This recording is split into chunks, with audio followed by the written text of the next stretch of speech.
Israel গাজার ৭০% পানি সরবরাহ বন্ধ করে দিয়েছে, এমন অভিযোগ জানিয়েছে গাজার স্থানীয় কর্মকর্তারা। আন্তর্জাতিক সংবাদ সংস্থা জানিয়েছে ইসরায়েলি সেনাবাহিনী গাজা উপত্যকায় পানি প্রবাহ বন্ধ করে দিয়েছে, যার ফলে ফিলিস্তিনি অঞ্চলটির মোট পানি সরবরাহের ৭০% কার্যকরভাবে বিচ্ছিন্ন হয়ে গেছে। এতে গাজার মানুষের জন্য বড় ধরনের সংকট সৃষ্টি করেছে। সেখানে পানির অভাবে জীবনযাত্রা ও স্বাস্থ্য ব্যবস্থার উপর মারাত্মক প্রভাব পড়বে। এটি এমন একটি মানবিক সংকট যা সমাধানে আন্তর্জাতিক সহযোগিতা অত্যন্ত জরুরি হয়ে পড়েছে। গাজার পানি সরবরাহে প্রধান ভূমিকা পালন করে ইসরায়েলি কোম্পানি মেকোরোট। এই কোম্পানিটি আন্তর্জাতিক দাতব্য সংস্থা এবং মানবাধিকার সংস্থার মাধ্যমে খাবার পানি সরবরাহ করে আসছে। তবে জানা যাচ্ছে যে ইসরায়েলি সেনাবাহিনী মেকোরোটের পাইপলাইনে হস্তক্ষেপ করছে। এতে পানি সরবরাহের বিঘ্ন সৃষ্টি হচ্ছে।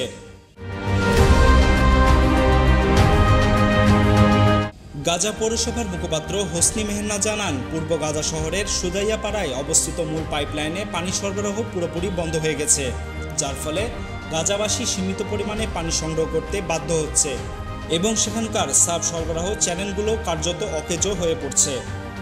মেহনা আরও বলেন, সুদাইয়াপাড়ায় গত বৃহস্পতিবার থেকে ইসরায়েলি বাহিনী সামরিক আক্রমণ চালাচ্ছে।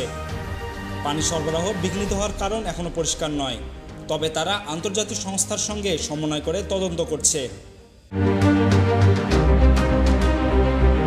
বিশেষজ্ঞদের মতে এই পদক্ষেপটি ইসরায়েলি কর্তৃপক্ষের ইচ্ছাকৃত রাজনৈতিক সিদ্ধান্ত হতে পারে, অথবা সরাসরি সামরিক কার্যকলাপের ফলশ্রুতিও হতে পারে।